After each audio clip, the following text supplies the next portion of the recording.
Hey everybody, I'm your host Alad, and today I'm reporting to you live from Brooklyn College, where we have Bernie Sanders kicking off his 2020 campaign. Let's go talk to some people, see what they think.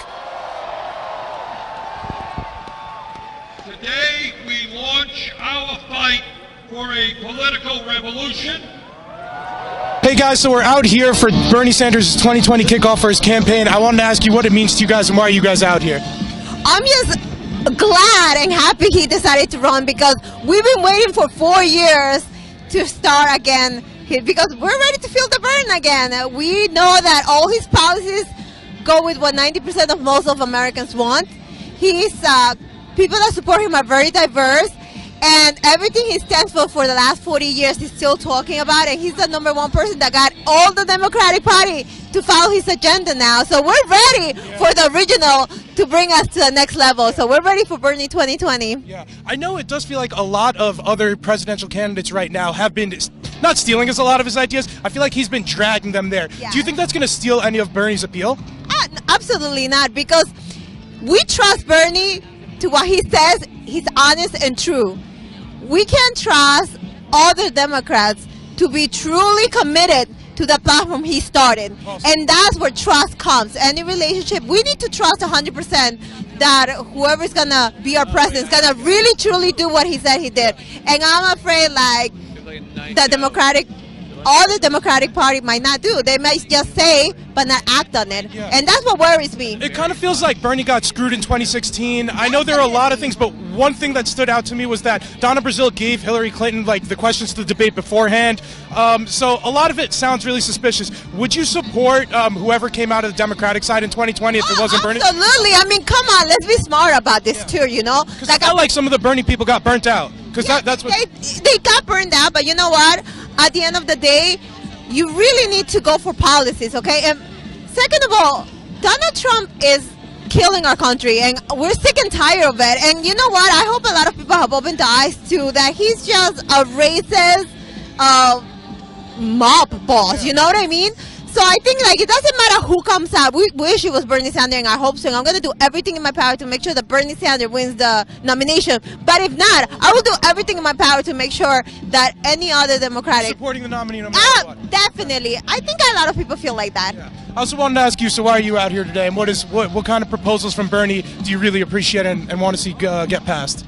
Well, I've supported him since obviously 2016, so I've got all my old Bernie stuff out. Is this an old Bernie pin? This is an old Bernie pin. I still have a cutout in my apartment that I never got rid of. You've been sold on Bernie for a while now. Very long time. It's like when you have a candidate who's so consistent, that being faithful to that in politics is so rare. He feels different from even the other Democrat politicians, because I know his come up was an independent. He doesn't call himself a Democrat, if I'm not mistaken. I know he might need to call himself that. He might need to call himself a Democrat, declare himself a Democrat to run in 2020, I believe, but he doesn't like calling himself that. I wanted to ask about that. He caucuses a lot with Democrats, and that's the big thing. So he's aligned on a lot of issues with Democrats, and you know, if Democrats were really truly principled, they would have supported him a lot more.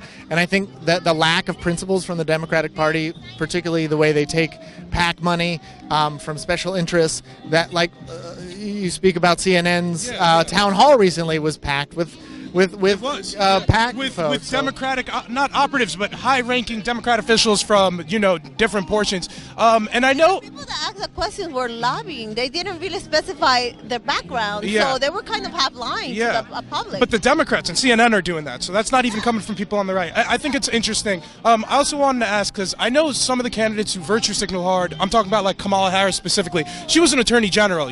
She used to talk about being tough on crime, and now we kind of see her not flip-flop necessarily, but now try to talk about these more progressive ideas. Do you think people like that are genuine, and candidates like that are genuine?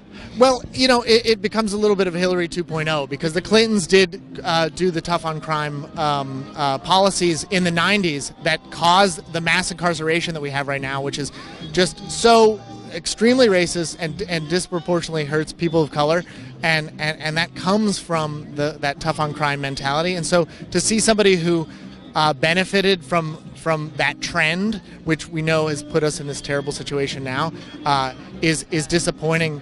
It's great to see that they've backwards. changed. It feels backwards. Right. It's great to see that she's changed those policies, but at the same time, when you look at it in terms of principles, you've got to go with somebody who's been principled from the beginning and who's been against. Feels more genuine, yeah, right? Which politicians seem to lack. I also wanted to ask a couple of things Bernie Sanders has going against him is that he doesn't feel very intersectional. He doesn't check off a lot of the intersectional boxes. He's an old white male, so I know that gets a lot of flack from a lot of progressives. Do you think that's an issue at all for Bernie? Well, a lot of people like to discount his Jewish heritage, and in fact, that is a minority, and so therefore. And grew up here. Right. He fought for civil rights. He was arrested for arrested. So I feel like people are using that to put him into a category and to stereotype him. Yeah. And I feel like the people that support Bernie are very diverse. Yeah. So it doesn't matter that he's an old white guy. No, absolutely good. not. What we care is about policy. Because that's what I'm trying to push. It doesn't care if he's an old white guy, as long as he has great ideas or you like his ideas. Okay, good. Because so we don't just like him for I don't care what race, color you are. I care about your policy and what you're going to do for the country. And we're sick and tired of people stereotyping him and labeling him, because if you see everybody in this group, we're very diverse and we're very young, and we all love Bernie because of what he stands for, not what he looks like. Yeah. Anything else you guys wanted to say? Go Bernie. Feel the burn! Thank you guys so much for your time. I hope my questions weren't too tough. No. Thank you guys so much. So I wanted to ask, we're at the 2020 Kickoff campaign for Bernie Sanders. What does it mean for you to be here, and why are you out here today? I'm out here because I believe in what Bernie has to say. I think that we need to challenge the way our system's running, particularly the very capitalist aspects of it. And I'm really excited about what he's proposed for that. Yeah. What kind of socialist changes do you want to see him make if he is elected in 2020? Yeah, I think I'd really like universal basic income. I think that's something that's really exciting. I think if we can move towards making college more affordable for everyone, or other sorts of educational options like vocational schools too. Are you one of the students here at Brooklyn College? Oh, no, I'm not. I just graduated college, though. Because it sounds like it would make a lot of sense. I also wanted to ask, so I know there was a big divide in 2016 between him and Hillary. Do you think there's going to be a similar divide in 2020? And if so, how would Bernie Sanders overcome it? A major divide I could see happening could be between Elizabeth Warren and Bernie Sanders, because I do think that her policies appeal to the same sorts of people. That being said, I really appreciate his commitment to running a campaign that's not based on harassing or degrading the other candidate. Yeah. And I really appreciate that, and I think that can really distinguish him. Do you think it would have been beneficial for him to attack Hillary at all? Because I feel like he got some flack in 2016 for not attacking Hillary. No, I think that was great. I think that is how politics should be. It shouldn't be about your I don't think it should be about your personality. Or I think a lot of the attacks on Hillary were really sexist, and I really appreciate that he didn't kind of get into the mudslinging, because I think that is just he didn't really talk about at all about the email stuff. He didn't mention nepotism at all. So he really stayed clean. He didn't say anything bad towards Hillary. So I think that's commendable. It's interesting too in the age of Trump, where Trump's very aggressive on the campaign trail. How do you think he will square up against Trump though, if it was him against Trump? Well, I know there are a lot of people who said that if Bernie had been the Democratic candidate, they would have voted for him, but they voted for Trump instead. Because they disliked Hillary so much, which is insane. So I think that Bernie could have a really good chance. I think there's a lot of people who have become really disenchanted and just really disillusioned with the way things are going. So I think if he just continues his commitment to running a campaign that's honest and respectful and really committed to working on the issues, I think he should have a good chance. I know he doesn't check off many intersectional boxes. He's an old white male, and I know old white men in this day and age feel like getting a lot of flack. How is he going to overcome that? Let's say he runs against Elizabeth Warren, a lot of I feel like people on the left use a lot of that identity politics stuff. Is that going to work against Bernie, do you think? I think the fact that he's Jewish is really important to note, and the fact that being Jewish in America, though you're white passing, does make a difference in how people perceive you.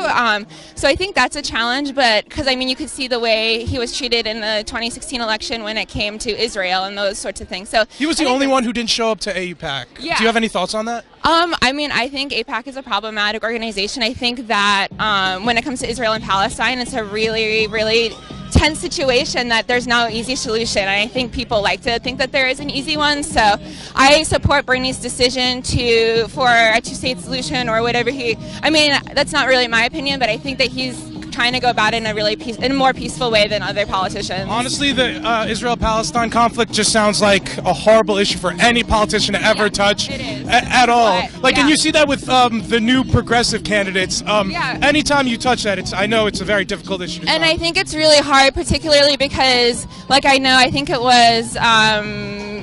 I don't know if it was Omar or Talib, but they were supporting people's right for BDS, and I think that people were confusing that with supporting BDS itself, and I think that that's a really important distinction because... I think it's interesting because while not everybody in the BDS movement is an anti-Semite, if you're an anti-Semite, you're definitely in the anti-BDS movement, so exactly. that's where it's a very dicey situation. I completely agree, and I have a lot of mixed feelings about it, but I do think it's important that people have the right to boycott if they so choose, you know? I think that's really important. I wanted to ask you one more thing. I know we were bringing up how Bernie's Jewish. Do you know, like, per capita, where most hate crimes, the group that most hate crimes occur to in New York is? Is it Jews? It is Jews. Yeah, because I think that's actually the trend across the country. It's because like I feel like we're always talking about a lot of other groups being attacked, but nobody mentions how Jewish people are under attack in New York City and a lot of other places. I was at my cousin's bat mitzvah, and there was an armed security guard outside, and you know, I think that I think that's a good thing. Yeah, it makes me. But it makes me sad that that's the case. That we have to have that in front of our community organizations that are there, you know, just for support, and you know. So I think that it's really important. I think that is important to recognize, but I think it's also important to. Like, I mean, I would really love a woman president. Or you know, so I don't know. I think that. But like, would you? So, if Elizabeth Warren agreed with a lot of what Bernie Sanders is saying, and she's a woman, would you vote for her instead of Bernie? No, because I'm more inclined. I think she's still a very capitalist, and so Definitely I'm more inclined towards Bernie's policies. But I mean, I would absolutely vote for her if she ended up winning. But I think, yeah. But I'm still waiting, you know, to see what all the platforms are still at this point. Was there anything else you wanted to note? No, I don't think so. Thank you. Thank you so much for your time. I really appreciate it. I'm running a YouTube channel called Barely Informed with Alad. You could take a look. Full disclosure, not with Infowars. That's fucking great. Full disclosure, I do lean a little bit right. That's cool. So I just wanted to make that clear because I get called all right, and like sometimes DSA people start surrounding me and like talking shit to me. I just wanted to make that clear. Okay. So why are you out here for the 2020 kickoff campaign for Bernie? You know, look around here. All of these people, we've had it, right? It's a rigged system. We agree on that? Yeah. Absolutely. I mean, it seems like the DNC screwed him over in 2016 at least, at the very least. I don't know really what else we can do but look forward, right? So we're all out here today because people power is what makes this country work, right? We've been running an experiment here, and somehow, even though we're embroiled in patriarchy and white supremacy, it's been working, right? So we all just want another chance to maybe get it even better this time, right? So can I ask you a question? Sure thing. Hey, do you believe that we can all do this together on this planet? Do what together? Live in peace together. Do I think we could all live in peace? Yeah, I do think we could all live in peace. Fantastic, buddy. Hey, I mean, so far I don't think you're a dickhead. Okay, go on. Thanks for what you're doing. I gotta be done with this interview though. Why? I'm good. Cool? Yeah, cool. All right, Thanks, guys. Peace. Thanks for coming out. Yeah. So we're at the Kickoff 2020 event for Bernie Sanders' campaign. I wanted to ask you, what does that mean for you guys to be here, and what do you support so much about Bernie? Well, I support his policies for Medicare for all, and I think that'll help veterans and help out a lot of people. Yeah. What do you think? I grew up in a working class family, and I'm getting ready to start a working class family of my own, and I feel like Bernie's the only one with the track record that's proven that he's going to fight for the working class. Yeah. So I know a lot of other Democrat candidates have been campaigning under similar things for Medicare for all. A lot of people are saying universal housing, things like that. A lot of people are proponents of the Green New Deal. What separates Bernie from the rest of the crowd? Well, I think Bernie actually believes the stuff. I mean, compared to the other people who kind of just jumped on the bandwagon, Bernie kind of has been saying this stuff for years. So. Bernie's been fighting for the same things for the last 50 years. A lot of these politicians are jumping on it because they are really great ideas, but Bernie's got the history and the track record to prove that he's actually going to fight to get them done. So I wanted to follow up on that. Do you think the other Democrat candidates are consistent? Because I know Elizabeth Warren has been a politician for a long time, and just other people in the field who are also calling for these progressive policies. I know Hillary was also jumping on a lot of these things in 2016, so I wanted to ask you guys about that.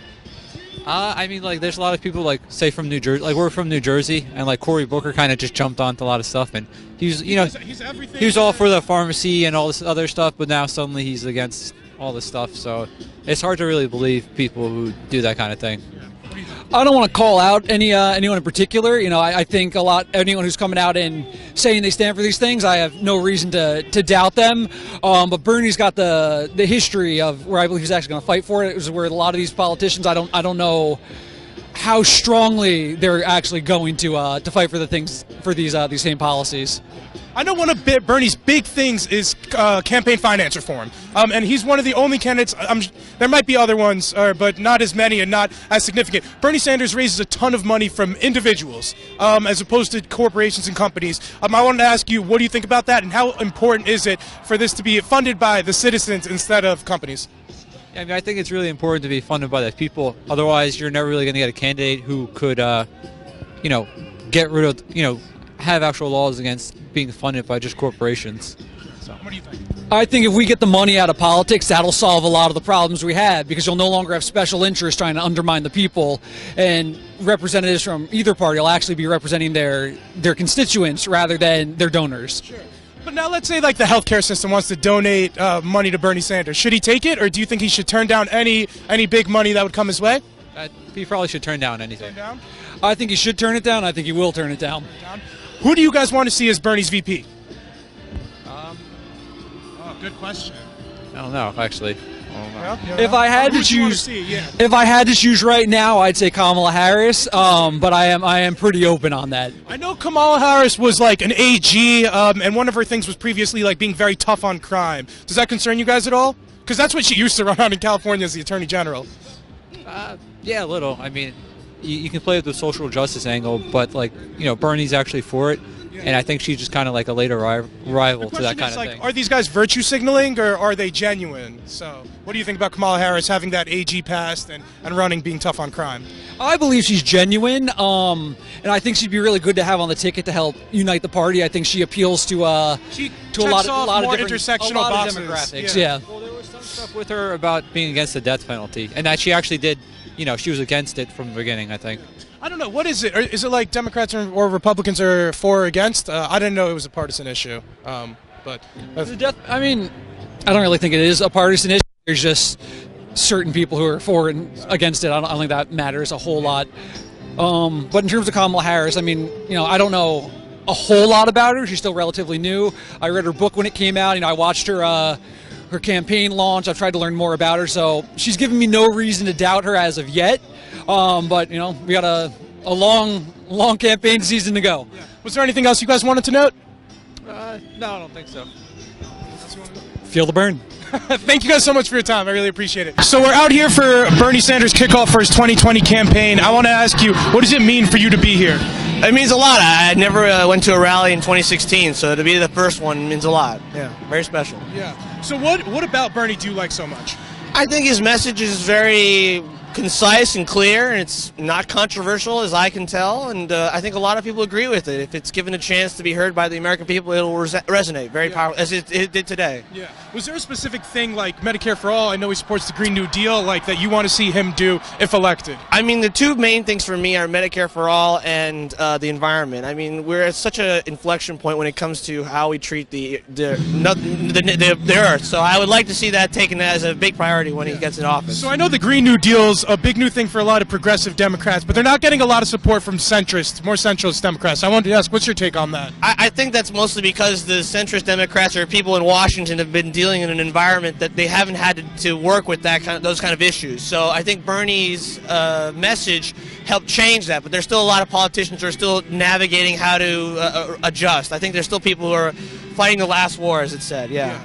I also know that in the Green New Deal, we're trying to get to net zero emissions in the next 10 years, right. Or AOC was kind of painting like a Malthusian, issue with it. Right. I wanted to ask, do you know how much CO2 by percent that the U.S. contributes to the world year over year? It's definitely more than its share of the population. I'd say more than a quarter. It's very significant, and it's mostly due to the fact that we have not made the effort to go carbon neutral or focus on renewable energies. Yeah. So we're at about 15%. I know countries like China and India are close to doubling us. Exactly. So even if we did everything, even if we got to net zero, there's still 85%, CO2 going year over year. How do we convince these other countries to follow our lead? I think part of it has to be with leading by example. If we actually take the leadership and show that it's not only popular but possible to make that move, then countries like China and India and all the other countries will just see. It's like when we went to the moon. We took the leadership there, and now issues like climate change or even Medicare for all shouldn't be seen as gargantuan tasks. We went to the moon, we could be able to do these things. I know also Bernie Sanders doesn't check off a lot of intersectional boxes. He's an old white male. A lot of the people running against him are people like Kamala Harris, Cory Booker, people of color, women. Do you think that's going to be used against Bernie, and how can he navigate that? I'm sure it will be. It was last time, but I don't think. I think the issue now is about how many people have signed on to his agenda. It's certainly not about how many boxes he crosses off now, because I think that by being here today, he certainly showed the message that it's an inclusionary campaign. So it's okay to be a white male. I don't know if you have much of a choice in it, but it's certainly something that will not be an issue this time. I think what the issue will be is how many people are you able to bring onto your side in terms of a strong message. If it is any indication, he certainly has a good head start. Yeah. If in 2020 Bernie isn't the elected official, would you still support the eventual 2020 candidate? Absolutely. I think that Bernie Sanders in 2016 lost the primary, but he won the party. A lot of his measures were taken, run with. And I think now is the example where he's going to just continue pushing those issues forward. It's not a matter of him losing or winning in any, electoral sense. He's already won that in a large sense. So to finish up, was there anything else you wanted to say? Yeah, I mean, if 2018 is any example, we're going to have some very interesting elections ahead of us. And I think this is a really great preview of what's to come. It's very exciting. Great. Thank you so much for your time. I really appreciate it. Absolutely. Have a good one. We're at the kickoff for the 2020 Bernie campaign. I wanted to ask you, what are you out here and what do you think about the campaign so far? So, off the record, on the record. Off the record. I'm a supporter, and I'm here. I'm also a journalist. I'm a freelancer. Currently, I'm with 77 WABC through Cumulus Media, but I also freelance for other publications and networks across the border. And I'm here the same reason you are. I'm collecting interviews. I'm talking to people. I'm getting people excited, and it's a huge, huge turnout. And I supported Senator Sanders in 2016, and I'm really excited that I get to cover this. Yeah. I wanted to ask, so I know in 2016 a lot of Bernie-crats felt like they got screwed over by the DNC. They felt like it was run by Hillary. I know Hillary was able to get debate questions ahead of the debates and things like that. Are you scared that the DNC is going to kind of screw Bernie out of another shot in 2020? I hope not. I don't think they will this time, because I think he's the strongest current candidate that they have on the roster. I'm a big fan of him. I like Tulsi Gabbard a lot, but she hasn't been getting very much press. Yeah, not at all. I know right now it feels like it's just between him and Joe Biden. Do you like anything about Joe Biden, a more moderate Democrat? I mean, he was Obama's VP, so. Yeah, I mean, I like Joe Biden. He hasn't declared that he's going to run yet, though. Oh, he didn't? Oh, it feels like he did. He's been talking about it, but it hasn't been official yet. Not to my knowledge, anyway. So. I think Bernie Sanders definitely has a leg up over Biden just because of his squad. People are so passionate, and people like Joe Biden as well. But I feel like Biden's the kind of guy that would rather support a bigger candidate than run himself. Yeah. That makes sense. It's just because that divide, again, interests me so much. If Bernie Sanders wasn't the eventual 2020 nominee, would you still support whoever was the Democrat nominee? I would. Yeah. I would support whoever is the Democratic nominee, as long as they're not super extremist. I think. Did you support Hillary in 2016 after Bernie? Oh, okay. I did, yeah. I voted for Clinton after Bernie didn't win his nomination. What are your things that you're most excited about Bernie? Is there any proposals? I don't know. I'm sure he supports the Green New Deal, but I don't think he was involved in architecting it at all. So what are the things about Bernie that you really support and are really excited about? I'm really excited. I think he's got a really great idea of what the country needs right now. I really like his socialist ideologies. I really like his idea on healthcare. I like his ideas on climate change. I think he's going to save the world. Medicare for all is your angle? Is that part? I think it can work. I do. I think he's got to have a lot of support on both sides in order for that to pass. Yeah. Because even if he is elected to the presidency, we have three changes. Yeah, exactly. So. Luckily, the House is Democratic right now, so I think he'll get a lot of support on that end. Yeah. And then I think if he gets elected, it won't take too much time before the Senate is overturned as well. Yeah. Do you support any moderate Democrats? Because I feel like a lot of the progressive sides, AOC the other night was saying that if they didn't support part of her bill, that they're going to be running people against them, more progressive people against other Democrats. She actually took the seat away from another Democrat. So I wanted to ask you about that divide again. I think modern Democrats do get pushed under the bus a little bit from all these progressives. You got Cory Booker, you've got AOC, you've got I feel like they're all going to the left now. Yeah, they're all they're either very left-leaning or they're not. That's kind of... I honestly can't really think of any not progressive Democrats that have put their name. It feels like Joe Biden, well, he didn't declare yet, I guess, but it feels like Joe Biden's the last of the Obamacrats. But I don't know if that's what the Bernie supporters want. So this almost makes Obama seem like a moderate Democrat. Yeah. I mean, Obama, I think, was more of a moderate Democrat. I think, like I said, Tulsi Gabbard is one of the more people that's towards the middle. She seems not super extremist like a lot of these other candidates that are running. But I think what America needs right now is somebody that's determined to make a change. Yeah. And, if we need somebody that leans more left in order for that to happen, then that's what we need. I know Bernie doesn't check off many intersectional boxes. He's old, he's white, and he's a male. And I know a lot of people in the community get pushback for things like that. Do you think that'll be a knock against Bernie, or he'll be able to not worry about things like that? I think he'll be okay.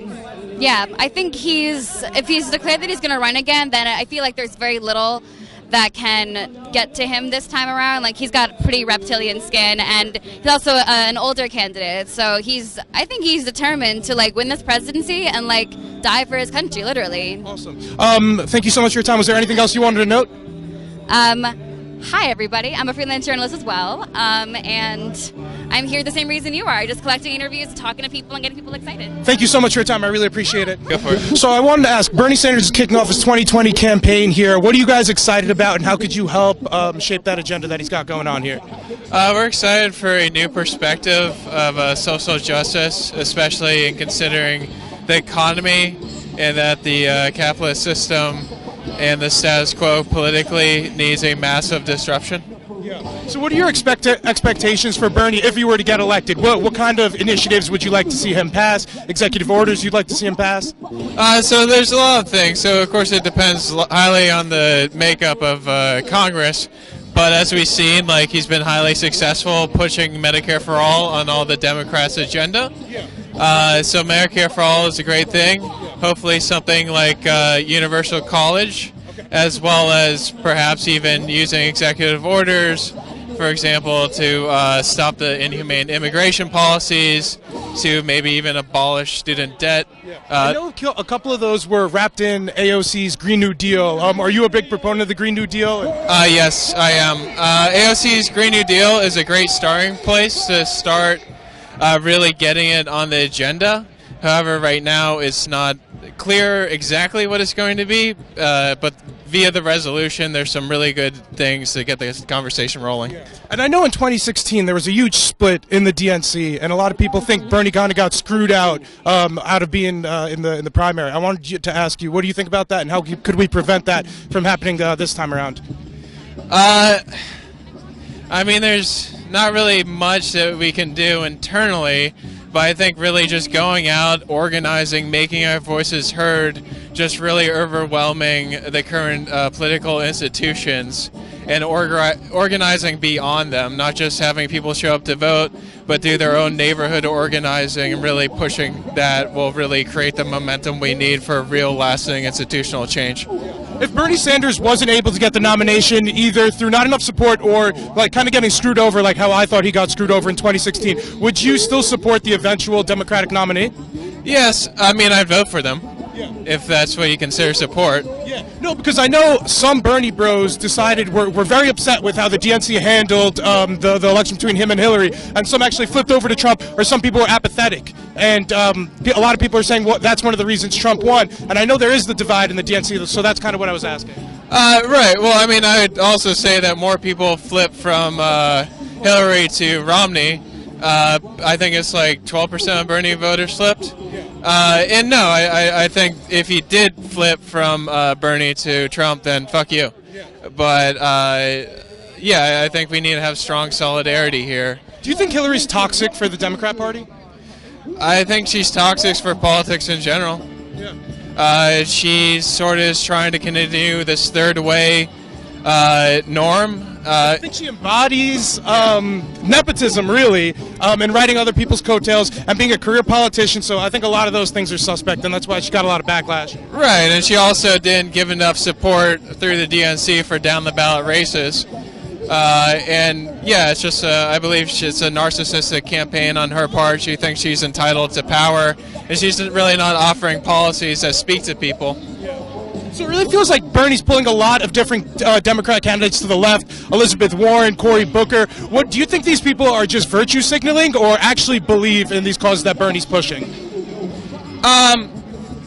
I mean, there's some people who are definitely virtue signaling, but I think it's a cynical look at politics, and that cynical look at politics really speaks to how bad politics have gotten over the last 30, 40 years. And it's we're just speaking to the mind frame of the old politics and where that has gotten us. And what we're pushing is really optimistic, can-do attitude. So no, I don't think it can be reduced to virtue signaling. Was there anything else you want to note? No, not really. Support the Green New Deal, especially as strong as version as possible. Carbon taxes, via the logic of the economic system, will not get us to where we need to go. We need strong state support for publicly owned renewable energy. I want to ask specifically on that Green New Deal stuff now. I know one of the big missions of the Green New Deal was to stop global warming. If the Green New Deal, everything Green New Deal was accomplished, do you think it would stop global warming? It depends what version of the Green New Deal you're talking about. I think net zero emissions, no carbon emissions, is what I'm referring to. Well, they're saying carbon neutral now, and carbon neutral is not enough. So, I mean, the global warming is already happening. Right? If you look at Indonesia, you could even argue that the Syrian war is the first climate crisis. So it's already happening. It's a matter of the U.S. and the first world countries largely responsible for those emissions taking responsibility. Well, I want to ask, do you know what % of carbon emissions the U.S. contributes to the world year over year? It's a little bit complicated because you also have to adjust for the manufacturing that we've largely put abroad. Also per capita, use per capita. But I just wanted to point out that the U.S. is around 15%. China and India are double that and rapidly industrializing, improving the quality of the people of their lives there. So I'm just questioning, even if we accomplish everything that AOC points out on the Green New Deal, that's 15% out of 85. How are we going to encourage the Chinese and Indians to follow suit? Well, that's actually where I disagree with the language of the Green New Deal with AOC, because one of her points is that the U.S. can be a large exporter of green technology. I think we can't just like have a to lead the industry of all green new tech. What about nuclear tech? Nuclear tech is a little bit more complicated. There's arguments on all sides. Commercially, I know nuclear fission is sort of like a holy grail, but I don't think it's realistic. I think they've only been managed to do like 0.5 milliseconds, and then whenever you try to do it up from scale, the variables change. But why are these renewable energies then more realistic than like the nuclear? Because those are still developing technologies that aren't economically feasible yet either. I think if you compare the two, that solar and wind are much more viable at this current state in time compared to commercial nuclear energy, which is way, way, way, way off. So I just wanted to, do you have anything else you want to say? I just wanted to give you the chance. No, that's it. Thank you so much for your time. I wanted to say, I get a lot of flack for people say like I ask biased and aggressive questions. I hope like you think this was relatively fair. We obviously disagree, but I thought it was really great that we were able to have the conversation. Thanks again for your time. I really appreciate it. Hey everybody, thank you guys so much for tuning into another episode. I wanted to pose the question back to you. What do you think about Bernie kicking off his 2020 campaign? Let me know down in the comments. If this is your first time here, please be sure to like, comment, and subscribe. And until next time, stay barely informed. All wealth and the bottom half of the American people. And while these families become richer, over 20% of our children live in poverty.